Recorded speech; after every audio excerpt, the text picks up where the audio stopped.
Hello and welcome to episode 7 of The Hex with myself, Daniel Robertson, John Arnold, Armand Kafai. We've got a busy show today lined up, but first, guys, we got to ask you for something. If you're watching on YouTube, I always forget to mention this.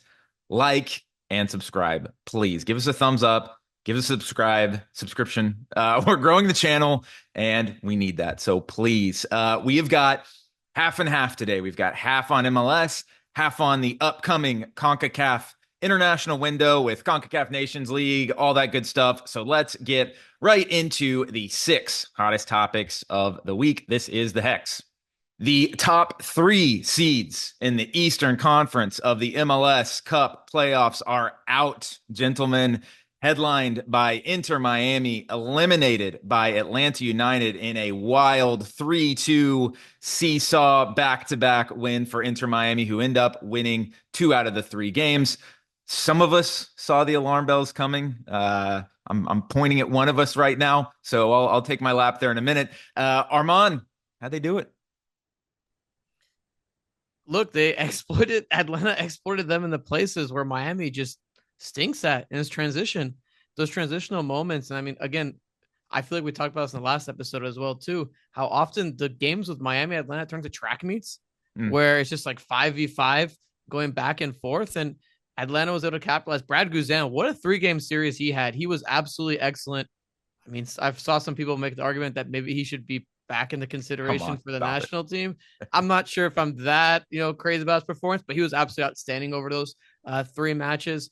I mean, you saw an Atlanta United team that a lot of people would say that their season so far has been disappointing by, making the play-in, struggling. And it felt like they were just preparing for the next season, to be honest, with their moves and some of the way that, Garth Lagerwey was talking on some podcasts, etc. But now, John, we're looking at a scenario where they are 2 wins away from MLS Cup and in a very achievable way where, I mean, they played Orlando on decision day and played pretty well against them. So, I mean, it's the funny thing about Atlanta, right? Is that you kind of wonder, are you going to win MLS Cup and then blow up the team? Because that was the plan going into the playoffs, right? Is for them to blow up the team. And now it's like, well, what if you win? And they could, right? I think they did a really nice job against Miami. I want to talk a little bit about Miami. And I think that we knew all season, Armand, I've seen some of your numbers. People say, oh, well, they were outperforming their expectations, blah, blah, blah, blah. But that's like what Miami was built to do. Yeah. Messi is the outperformance. I think sometimes you can say like, oh, they're outperforming their numbers, so like they didn't deserve to win. But like they have deserved to win these games. They've been the best team in MLS, and they weren't able to do the job over these 3 games. I think because of the deficiencies that we talked about, yes, and some individual mistakes, right? A lot of the defensive errors that popped up were guys that needed to be doing better. Yeah, in transition, but like, it doesn't matter when it is. You have to be able to stop some of the things that were happening. And like, it's not all his fault, but like Tomas Aviles, for instance, was not able to, right? And so I just think you saw some of the deficiencies that they tried to correct during the year and knew were going to be problems, be big problems. That's the way the cookie crumbles. I don't have much sympathy for him, Daniel. Well, you mentioned Tomas Aviles, and the thing that I noted, which we all weren't actually able to watch the match live. Some of us snuck away from a wedding we were at and watched the last 10 minutes. I don't know if that's not me, baby, a party foul or not. But congrats to the couple. Congrats to the couple. Shout out to TK. But we watched the end of it. But of course, I went back and watched the highlights, watched some extended stuff. What stuck out to me was Tomas Aviles and Martinez. This was their 3rd game they had ever played together at that center back combination. And all I could see in the highlights was how they were not communicating. They were disjointed on each of the Atlanta goals. One of them was at fault. And when you're talking about a center back combination, you can kind of hold both of them at fault at the end of the day, because a center back combination is 2 players, not 1. And how do they work with each other? And especially on the second Atlanta goal, they were out to sea. They were totally spread apart. And Atlanta just ate off of it the entire time. And we'll talk about, the 3rd goal in a minute, maybe a little bit of controversy, maybe not. But at the end of the day, it was a simple cross played into the box where there were 6 Inter Miami players there, and the 1 Atlanta player got on the end of it and scored. So there was no communication at the back. They weren't good enough defensively. And I think that's exactly what Tata Martino will point to as the spot that they need to improve in the offseason. Was it a little unlucky, guys, to not have Busquets there? Like, does that really factor into it? Or is it like, guys, the the talent level is so high here that the talent deficiency, I should say, is so high that shouldn't matter. Yeah, I mean, if you look at again, we Daniel, you pointed out correctly about how their expected goals allowed was pretty bad, right? Like a lot of our performance was on the offensive side. The offensive side, obviously, it's incredible. You have Messi, you have Suarez. We can go down the list of players that they have that can outperform those. But defensively, it's just look, they were missing Yannick Bright, which he's actually emerged as a key part of their midfield. Their And players are a little bit older. Yeah, and he's your boy. Yes, he's my boy. I wanted him in the draft pretty badly. But if you look at the last few MLS Cup winners, I was looking back, going back 2018. Don't really count 2020. It was kind of a weird year. Almost all of the three. I wonder what happened. 3 of the 5 teams that won MLS Cup were actually leading the league in the fewest expected goals allowed. Atlanta United in 2018, NYCFC in 2021, LAFC in 2022. The Crew in 2023 were actually in the top 8, not necessarily the top 1. The Sounders were the only outlier at 1.4, and Miami is sitting at that 1.4 number. It is difficult to win MLS Cup if you cannot defend in those moments. And I think, but this is easy to say now, man. This is easy to say now.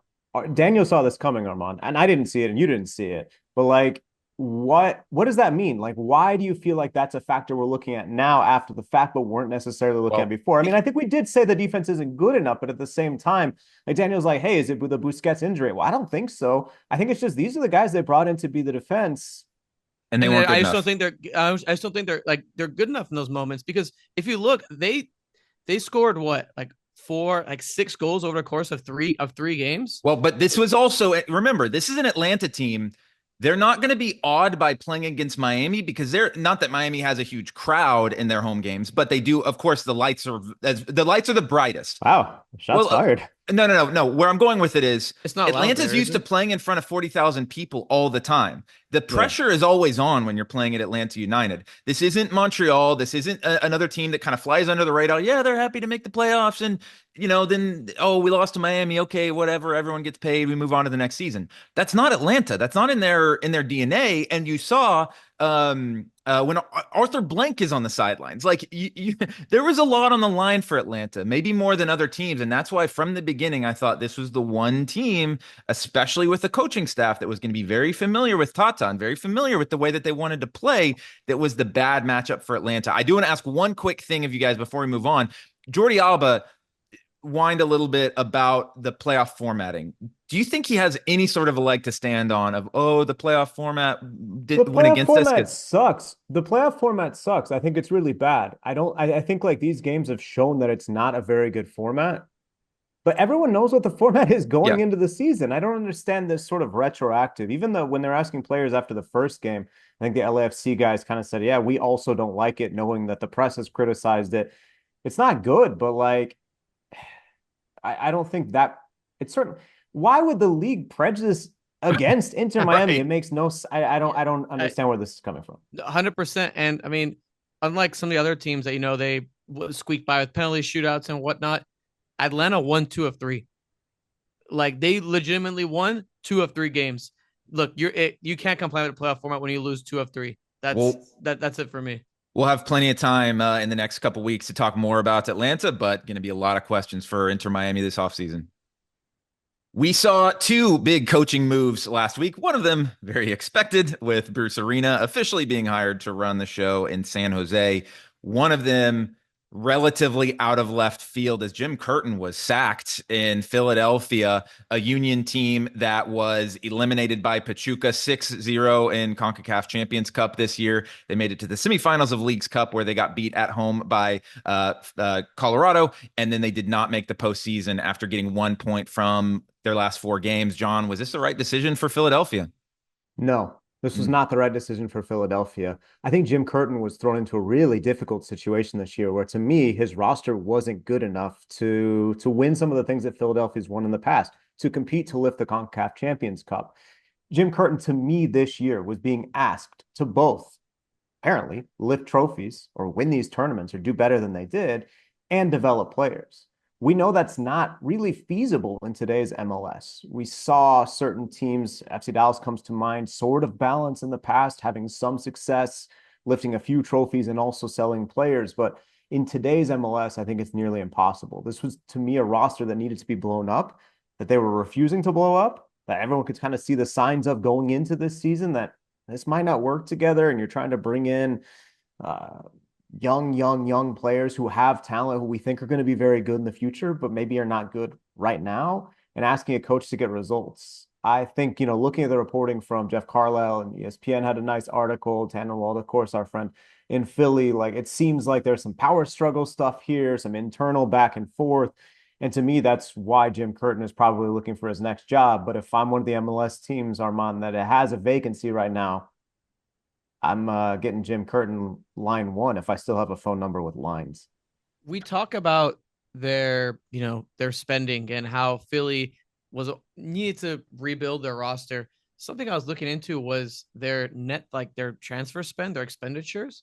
Guys, since they made MLS Cup, they've spent in MLS the 27th most transfer fees in the league, which is really, really bad. There's only 29 teams in MLS at the moment. Since Jim Curtin has started coaching, which I went back 10 years since 2014, they've been 28th. How can someone be asked to perform consistently when they're not receiving the needs that they need? They need to improve a team. I mean, well, and they sold Jose Martinez. Like, what you sold your defensive. You sold Carranza. What do you expect to do?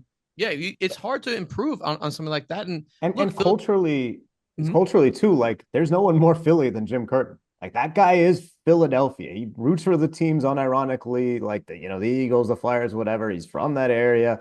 I think maybe you say, hey, it's time we have to turn the page. But I like you're saying, I don't think you got a fair shake necessarily on the way out if you're just going to go on results. Well, John, you mentioned Dallas, by the way, and I wrote down how similar in my notes, how similar this is to what we saw in Dallas with Oscar Pereja in almost every way, 100%. Shape, and form. So first off, in 2021, Philadelphia finishes in second place.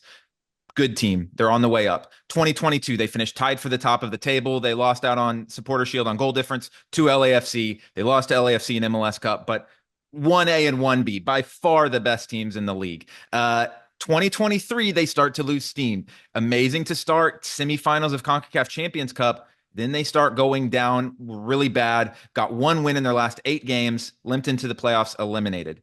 This year, they had a period where they won 1 out of 17 games. They needed 2 points from their last 4 games to make the playoffs. They were beating Cincinnati on decision day and lost at home. I will say, and by the way, what happened when Dallas got rid of Oscar Pereja? Now they're on there looking for their 4th coach in the last, 8 years? They've been, 1 or 2 good seasons, but they have not been nearly as good. The youth development not doing as well, blah, blah, blah, down the line.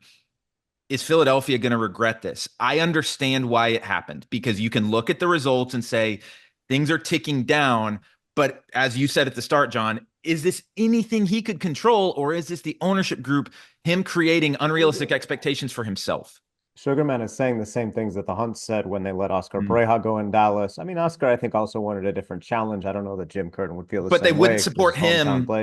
They didn't support him financially in the same way. And then he goes somewhere else and signs the exact players in Orlando that he was wanting in Dallas.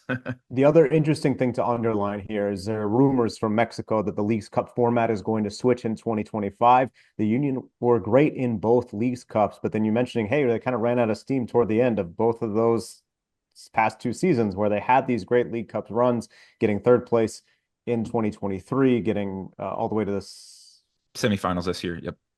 Would they have gone to the 3rd place game and lost? They lost to Colorado at home in the 3rd place game on PKs, I believe. And they won. You'll be stunned that I was doing something else on 3rd. I was covering the final, so not to big time, but I didn't watch much of the 3rd place game. No, I just think that tournament can be, while other teams are resting because they lost, having to play those games sometimes I think can be difficult for teams as well. So that's just another interesting factor. But overall, I think the big picture narrative is that ownership apparently feels like results should have been better, but where was the cash to support that? If you're going to invest that in youth development, that's fine. Understand that those teams aren't always going to win. And look, when you look at Philadelphia, the model that they're presenting, they're trying to do the things that Dallas used to do. As you said, Daniel, I mean, look at the MLS Next Pro final that was this past weekend, which North Texas FC beat Philadelphia Union 3-2. If you look at the rosters, if you look at the difference, North Texas average starting lineup was around 22 years old. The Unions was around 19. There's a 3-year gap. They're definitely putting players in that are pretty good in those moments, and they're also developing at the youth level. They're doing the same things that you saw Dallas do. I mean, to be honest, when I was at Dallas, we'd look at Philly and be like, okay, like they're doing things in an interesting in a good way. Like maybe there's some things that we could replicate in that capacity. But at the same time, it's like you can't just keep going through that. You can't not spend. And you saw Dallas recently spend when you bring Alan Velasco, you bring Peter Musa, you bring in these big guys to complement these players. And that's why they're winning MLS Cup. Oh, no. Also no. No. But you need a coach. I don't think the Union made the proper decision here. Again, I can understand it from a results-based business, but in terms of will they regret this, I think they will. And if I was, again, like you said, John, if I was a team like St. Louis, if I was Dallas, he will have a job very soon. Yeah, he will not be out of work and long. if he wants to go to Europe, try something new. This is a good opportunity for Jim Curtin to kind of get out of that, and maybe it advances his career in a better direction than what it was going. Back to the MLS playoffs grab bag, gentlemen. There were 3 other games that we haven't even discussed yet. Let's reach into that bag and start with the Western Conference. It was a little bit tight on Friday night, but the chalk held, and we have 3 of the top 4 seeds advancing in the West as LAFC defeated the Whitecaps 1-0. And as we hinted, Armand, on the last show, they chose to bring Giroud off the bench in something I was kind of calling for. Should LAFC be encouraged by this result or worried with a showdown with Seattle looming, who has looked much better recently?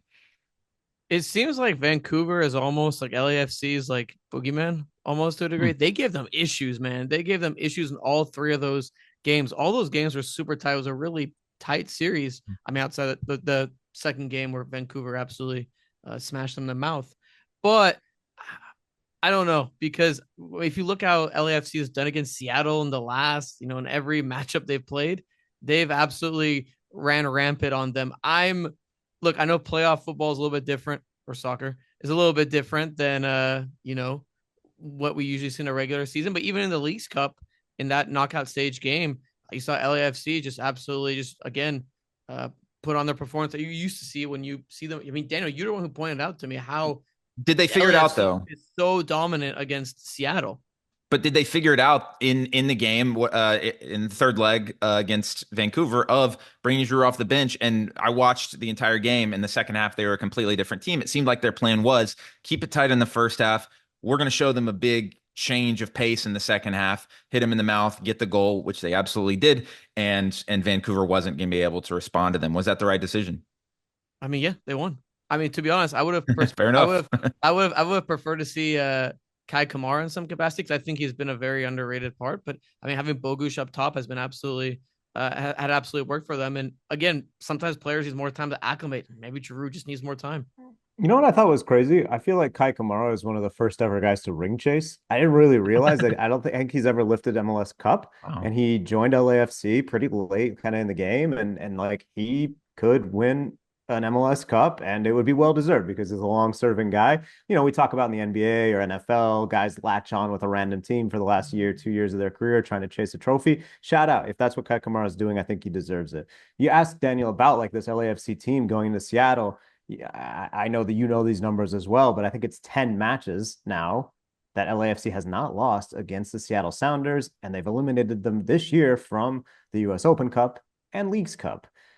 They could do it again. They are certainly not a team where the matchup works well for Seattle against LAFC. Now, I do think the Sounders have a lot of time to sort of work that out. They got a lot of time, yeah. But am I concerned about LAFC after they sort of struggled a little bit against Vancouver? For me, it's reaching, man. I'm not. Well, and I have since May 18th, Seattle has lost 6 games in all competitions. Very impressive. 3 of them were to LAFC.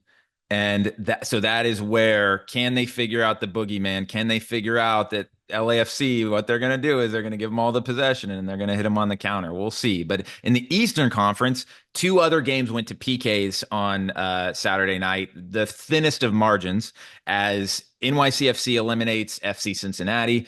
Orlando City comes from behind, scores a PK goal right at the end of the game. Facundo Torres had it saved. And by the way, I don't know if you guys saw, but the PK that they removed, the guy literally pulled Duncan Maguire's shoulder out of his socket. Like he was walking off the field. As someone who's dislocated their shoulder, I knew exactly what happened in that situation. How do you even review that on VAR when you pull the guy's shoulder out of the socket?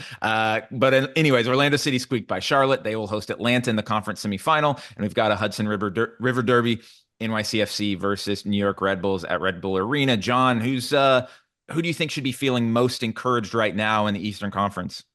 I think Orlando City. Orlando City, for me, they were overhyped before the year, and then they started poorly. And since then, they've sort of been flying under the radar. They're the top seed left in the East, and kind of deservedly so. Like they have a pretty good team. I think Charlotte, yeah, they definitely knew how to ugly it up. We know that Atlanta had a good game plan against Inter Miami. Fans were hyped for those games. They were hyped for those games. Well, overall, I think that just surviving and advancing in this stage should let Orlando City feel quite good. And Armand, I think a lot of the narrative around Orlando has correctly been that they can't do it in the big game or, oh, maybe Open Cup, but they've just never been able to get there in the MLS Cup playoffs. And now they have a real opportunity where they are the favorites in the East if you go by regular season. So to me, this is a much bigger opportunity for Orlando. No, absolutely. At one point, they were supposed to do it at Red Bull Arena, but then they decided at City Field, but they're closing the 200. They're closing the 200s or something. It's very weird. I mean, that's what Nomad FC get to, right? You're just trying to figure out where to play and sometimes a week. Just talking about that rivalry the New York rivalry is just going to take on such a new dimension when New York City FC actually gets a stadium, man. I mean, right now it's half the time they're playing at the Red Bull Arena, exactly. Come on, which, man. I mean, looking at the Eastern Conference, first off, wide open. Wow. Everyone thought you'd be a Miami or a Columbus. Nope. You're going to have someone completely different. And I mean, John, you're 100% right. This is a make it or break it. I think maybe not make it or break it, but for Orlando, you're in the driver's seat. Is it make it or break it or not? But the East runs. I'm on the king of making a point and then immediately refuting his point. Well, the East runs through you. You can host all the way up to MLS Cup. Wow. That's massive. And if you look at teams like Red Bull, I mean, you just knocked off arguably, people talk about one of the best teams in MLS history in the Leagues Cup. You knock them off. You go play NYCFC, a rival you're very new to. You're not very new to, but you have a lot of familiarity with. And you go in there and, again, a season that was relatively, I guess, disappointing amongst many people. And you have a chance to make it. I mean, I would love to be Red Bull right now. And that's the thing. That's where I'm landing on this. I want Orlando to win. I'm rooting for Orlando. All the history with Oscar and everything. And I was so close to picking them in our predictions. If I just had that graphic with the Orlando logo next to my face, I'm the genius right now. As I crave validation from all of you. But when you look, if we keep going on expected goal difference over the season, which is the number that we have been pointing to for episode after episode, the Red Bulls were second in the Eastern Conference, well ahead of every other team except for Columbus, who they knocked out. So let's look out for the Red Bulls. If that keeps holding, we could see the Red Bulls playing an MLS Cup. Switching gears. Gentlemen, it is international break time. No playoffs for the next 2 weeks. John fist pumps. Armand shakes his head. I give a shrug. And we have got the CONCACAF Nations League quarterfinals, which in many years is, there's only been one, right? But in the history of the CONCACAF Nations League, it's been a little bit of an afterthought. It's not that important of a competition, but this year maybe it is, because this is one of the last, say what you want, meaningful quote unquote matches before the World Cup. There's the Gold Cup next summer, and that's it. There was a group stage with the top 4 teams from the group stage advancing to play the 4 automatic qualifiers: Panama, US, Canada, and Mexico. There will be home and home 2-leg playoffs this coming week. 2 of the series, the 14th and the 18th, the other 2 series, the 15th and the 19th, Costa Rica, Panama, Jamaica versus the United States, Suriname versus Canada, Honduras versus Mexico. John, you're so close to all of this. You've been to, a lot of the nations. You've been to see a lot of these teams play, but is this competition something that we should be excited about this week, or is it an afterthought? It's always interesting with the Nations League because it was basically instituted for the small teams. It's supposed to get teams in League B and League C playing matches regularly, getting better, being able to test those top teams. In some ways, I think people are going to try and people, supporters of the Nations League are going to say, well, Suriname's an example of one of these teams. No, they're not. For me, no, they're not, because it's a sports passport situation where they weren't able to call these Dutch born guys before because of governmental regulations. I wrote in 2021 about how that process changed, government lobbying, and all these different things. Suriname's a weird place where the vice president still suits up for a team that he owns. Yes, he's in his 60s. No, he is not in shape, and there he is coming on in the last 5 minutes of random cup matches and stuff. But that aside, I do think that in a lot of ways, like this tournament is kind of the best that a lot of these CONCACAF teams can do right now. If you're the US, as we saw in October, as we saw in September, or Mexico, who played a club team in the October window because there's just no one else to play right now. These actually give you intense games. And I think especially so for the US because they're playing a Jamaica team that is good. Armand, there's familiar names for Premier League fans. Leon Bailey's back in the squad. They've convinced Isaac Hayden, who people might remember from the second division, doesn't play, but is on the books at Newcastle. He's now a new recruit who's in the squad. And we know what Jamaica can do. When we saw the Nations League Final Four this time around, that the US really should have lost that late own goal. And then they were able to take advantage in extra time and eventually get into the final and win. So, I think the consequences, if the US or Mexico or Canada weren't to get through the Nations League Final Four, would be kind of disastrous. And so, in a lot of ways, there's pressure on Pochettino, for me at least. And what are those consequences, John? It's an interesting format that could potentially happen if they don't advance. You got to qualify for the Gold Cup. So if you lose the Nations League quarterfinal, you got to go to the Gold Cup play-in. And then you had two games against, an opponent that in theory could be inferior, but in theory could also be Panama. Like it could be a decent game, but you don't want a pressure of that game to decide if you go to the Gold Cup. I mean, it would be a huge embarrassment for the US and Mexico, who feel like they should win the Gold Cup every single time, to miss the Gold Cup. You talk about what would failure for Pochettino even look like before the 2026 World Cup? That's what it would look like. If they missed the Gold Cup, that's failure. I mean, I don't think that's going to happen, but it is on the table, right? But also it could potentially, it sets a bad domino effect in terms of if you have to play these games in March against an inferior opponent, that probably prevents you from going to play friendlies in Europe at the same time, which could be very important as well. Well, no, because you'd already be in the final. If you win, you go to the Final Four, which is in California. So if you win, you get probably games against Mexico and maybe I see what you're saying. Okay, Canada. Okay. Canada, I see. Yeah. Much higher level games. Or Costa Rica or Panama. I mean, you still probably have the same level, but you just don't. You want to try and play for a trophy and not play for getting into the Gold Cup. Right. I mean, John, you're spot on. It's Thanks, super. Yeah, you're the getting CONCACAF guy. I mean, no one likes a pod. Who doesn't love a podcast where everyone just agrees with each other the entire time? Yeah. No. It's again like with the U.S. national team, we saw how they played, and we didn't see. Man, I don't want to jump too far ahead and before we hit our next segment, but we saw how they played in those games, and the competitive games matter because again, the lack of competitive games that all these teams are going to have. I mean, all these teams, Canada, Mexico, and the United States, you got to get them in some capacity. John, I want to ask you this though: who do you think is the team to most likely, I guess, to be upset out of these? The U.S. The U.S. Wow. I mean, when you look at the opponent, I guess okay, I have a hard time calling, even though Panama has proven dominance over Costa Rica in the last several years, I have a hard time saying that's a huge upset. Those teams are generally Even both right there, kind of next to each other. I think Mexico is going to beat Honduras. Honduras is missing some big time players. Mexico, actually, I think that win against the U.S. could really help springboard them to a better situation than they have been in. Canada, look, it's a hard away trip. They don't have Alphonso Davies as well, but they should be able to beat Suriname. We saw what they did in the Copa America. We saw what they've done generally under Jesse Marsh. Jamaica is by far the toughest of the four Yeah. lower seed, the teams that had to go through the qualification to play those September and October windows. So I think for the US, they have the biggest chance. They need to be the most alert on upset watch.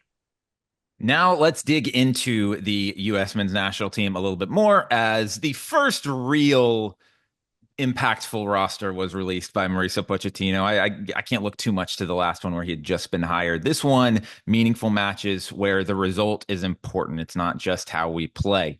And I think there's a lot more that sticks out to me about this one. I'll get us kicked off here on this roster. First off, I had no idea who Diego Cochin is. Never heard that guy's name in my life. Come on, man. Fake Come US on, man. national team Yeah, fan. if I was still on big soccer Yanks abroad for him, he would be all over it. But what really stood out to me is the amount of Liga MX in here, and the fact Yeah, that Cade Cowell got his spot. Brandon Vasquez, Alex Zendejas, players who are playing well in Liga MX, maybe would have been taken down a peg in Greg Berhalter's, whereas they're being brought in for very important matches here. That stuck out to me. And also 11 players aged 23 or younger. When we think about, this golden generation, and now they're starting to get older, the Christian Pulisic's of the world, etc. This is actually still a very young team, guys. Armand, what sticks out to you from this roster?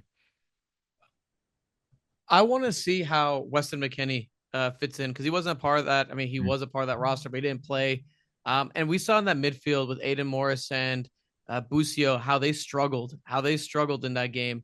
I want to see how Weston McKennie, if he slots in that midfield, right? We've seen Pochettino do different things. We saw Musa as a right mid, right back, which he's actually played with Milan since those matches, and that's part of the reason why he didn't call up another right back. Said, well, Musa can play that position, and we saw him how implemented that in those games against I'm blanking here, Mexico and Panama was the first. Panama, yeah. And Panama. Yeah, that's the interesting thing, right? Is he only has two fullbacks in this roster, but does he see someone other than Musa as a potential fullback, or is he just saying, "Hey, I've got these two guys that are going to start both legs against the Jamaica game. Why bother?"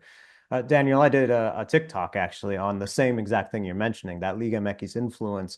Remember that for the first roster that Pochettino called, that game against Panama and the Mexico game as well, he didn't have either Zendejas or Vasquez included on his initial call, but then they both came into camp as injury replacements. This time they're on the first list, and so is Cade Cowell. I think that it's fascinating, and I wonder if Pochettino and his assistants are trying to work out exactly where they weight some of the leagues and competitions and these types of things, because I think it could go both ways, right? Pochettino is Argentine, so maybe he loves the Americas and rates what happens in Liga MX and values that in the CONCACAF game. But he also has high-level European playing experience and obviously coaching experience. Does he put more value on that? Maybe he's just trying to work out exactly where his scale is, or maybe we're kind of making a fake scale that he's not going to make because he truly evaluates every player on an individual level. Either way, I think the national team is kind of better for having this broader net. Obviously, managers get their favorites. They start to kind of reduce the size that's necessary ahead of a tournament like the World Cup. But I think this is a pretty good roster call. I'm also looking at the midfield, Armand. That's my big kind of focus because, I mean, Musa, where's he going to play? McKennie, how's he going to do? And Johnny Barroso being healthy as well. Well, and we saw there was, kind of some of those news floating around social. It's kind of like one of those links that you don't click on where Pochettino was saying, he's going to have a January camp in Miami, and he's imploring every MLS team, please release your players. I get the feeling like right now, especially given this is a game that you need the results, you can't experiment in a game like this. You need your guys that are in the middle of their seasons. He's just going European, but I don't think this is really an indication that, he doesn't rate MLS or whatever. I think it's like, hey, he's going to get his look at his MLS guys in this January camp. I don't think he really feels a big need to do that right now. I think he would rather get a look at the European guys at this point in a match that he needs to win. And yeah, I think it's a great point of what you mentioned. Only 7 defenders on the roster, not a lot of outside backs. Going to be really interesting to see what happens. It was decision day weekend in Liga MX. John, how would you say that in Spanish? Día de decisiones. Not that different. Fin de semana de decisiones. Okay, well, the Liguilla is set. and it is star-studded. As a reminder, in Mexico, the format, the top 6 in the table automatically make it to the quarterfinals, and then it's NBA play-in style where 7 plays 8, 9 plays 10. The winner of 7-8 moves on. The winner of 9-10 plays the loser of 7-8 to round out those 8 spots. It's star-studded, a lot of big names, a lot of teams remaining. John, there's one team at the top that's killing it in record fashion. What stands out to you as we head into the Liguilla in a couple weeks? I think that the businessmen of Liga MX are grinning and counting their pesos this morning because you have the 2 biggest teams in Mexico in that play-in round, which I don't think people have typically watched and tuned in for. But when it's a Clásico Tapatío and Chivas are going to play Atlas for the right to continue in one game and Club America is involved in the other game on the border as well. So fans from LA, from San Diego will probably come down. It's really, really lucrative. And then you have one of the most popular teams in the country as that team that's absolutely killing it on top, Cruz Azul, with a phenomenal tournament that they capped with a draw against Tigres, able to play at the Estadio Ciudad de Deportes in Mexico City, where it was looking a little touch and go because the mayor of the borough closed it down. They look great. Toluca also looks great. They look really, really good as well. In second place, I would say there's been clear stratification this year where Cruz Azul, Toluca, Tigres, probably are the class of the league so far this year. After that, there's another pack. And then there's kind of, America hasn't been very good this year. And they sort of had that underlined when Toluca beat them 4-0 on Saturday because they could have jumped out of that play-in round that no one wants to be in. And yet they did not. They didn't even come close. So I think it's going to be a really thrilling format. And we have time to think about it and talk about it because they start after the international break. Well, and it's interesting that you mentioned the businessman being happy because I'm exactly one of those people that is not really paying attention during the regular season. And if it's, with respect to some teams, if I'm looking at Necaxa versus Pumas, like I'm probably not watching that, to be honest with you. Chivas Club America, Juan Carlos Osorio versus Club America in Tijuana, where it's probably going to be a 50-50 crowd. I'm going to be locked into that game. Chivas versus Atlas, local derby, like you mentioned, I'm going to be locked into that game. I think, me as a casual, that's what stands out to me. And something that was really interesting to me, John, that I want to pick your brain about. It seems like there's international players at the top of the scoring charts more than we see a lot. And this guy Paulinho, who Toluca signed, ran away with the Golden Boot. No connection to Liga MX at all before they sign him. The type of player MLS is always targeting, right? Like a good fringe national team player on a respectable national team. He goes to Liga MX, lights the league on fire. What's kind of been the talk around him?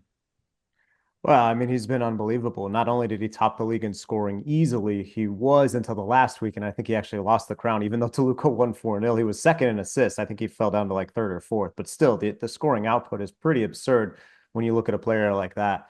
Renato Paiva is the manager at Toluca. He is Portuguese. That does seem to be the connection. Yep. Didn't coach the same club, but I think it's just one of those situations where someone knew someone, etc. You say the kind of player that MLS always wanted to bring. For me, when I've watched him, maybe kind of segregating my mind a bit, I thought of Gignac. I mean, he arrives in Mexico. He scores a bunch of goals. He seems to fit well with the culture. The fans love him. His Spanish is not as good as Gignac's was, but still very good, just being able to speak some Spanish from Portuguese. And he's not young.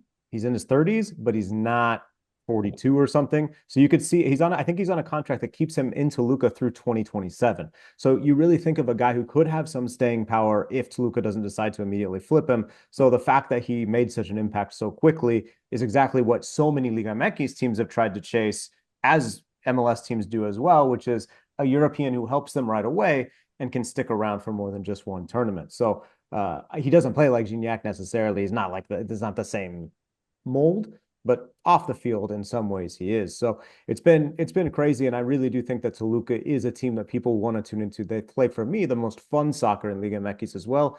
Really vibrant local atmosphere when they play at home. They're one of 4 teams that didn't lose at home in the regular season. So a typical place to go. And if form holds, Toluca will either play America or Chivas in that quarterfinal round. Armand, anything sticking out to you? You're kind of like me, a casual observer during the season, but tend to lock in during these playoffs. Well, they would play either Tijuana or America, right? in that Toluca. Correct. Yes. Yeah. I mean, for me, it's the matchups. I mean, the one thing that and kind of picking back off your point about players that MLS is looking for. I mean, Cruz Azul got a player that played in MLS in Yakimakis and has been absolutely as acclimated to the league pretty well. I mean, I'm looking at the matchups. I mean, John, correct me if I'm wrong. Toluca is what, like 45 minutes to an hour from Mexico City? And same metro area essentially. Yeah, exactly. And you could have a Toluca Club America first round match. You're looking at historically, look at San Luis with John. When you mentioned Dominic Torrent way back when, I started looking into them, and they seem to play an interesting style of footy. You look at against Tigres, and they're facing Tigres. You got Pumas versus Monterrey. Like, these are all just very, I would say, interesting matchups that are kind of set up by America underperforming so much. That's the key, I guess. Like, with America's underperformance,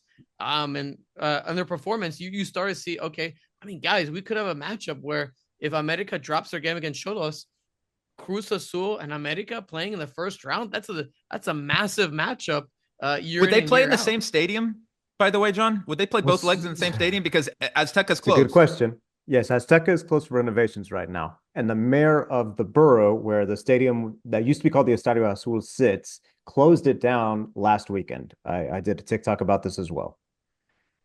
It reopened. So America had to move their midweek game that was going to be at that stadium. They moved to Puebla. So America doesn't seem to want to keep playing in Mexico City. They kind of want to be somewhere else. The rumors are that they had asked Toluca to go there. As Armand mentions, it's relatively close. Toluca said no. Yeah. So you're looking at like almost nomadic America. It's too soon for this to happen.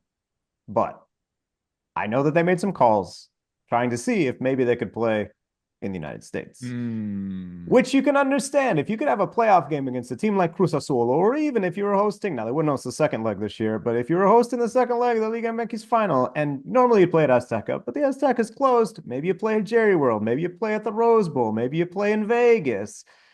That would be something that I think is possible, not this year, but maybe one day, right? I hope it doesn't happen. And of course, like, the Azteca is going to be back. Televisa owns America. Televisa owns the Azteca. There's relatively little incentive for them to leave. But yes, we still don't know, to answer your question, if there is an America Cruz Azul battle in the playoffs, if it would just be both at the Estadio Ciudad de los Deportes, or if America would do something different with its own venue. Well, John hit me with the late on that one. So if you don't want to be late, John, where do we follow you on TikTok? It's John Arnold FC, and also I've got a newsletter called Getting CONCACAF, where the premium edition covers Liga MX. Don't get hit with the late like I just did. Don't get Follow hit with John on all of those platforms. Very embarrassing. It's going to be a very interesting week ahead with Nations League. We'll know the results of the first legs as we record next week, and then we'll have MLS playoffs to look forward to, Liguilla to look forward to. So much happening in North American soccer. Thanks you guys for listening. Hopefully you are prepped for the big week ahead, and we will catch you next week on The Hex.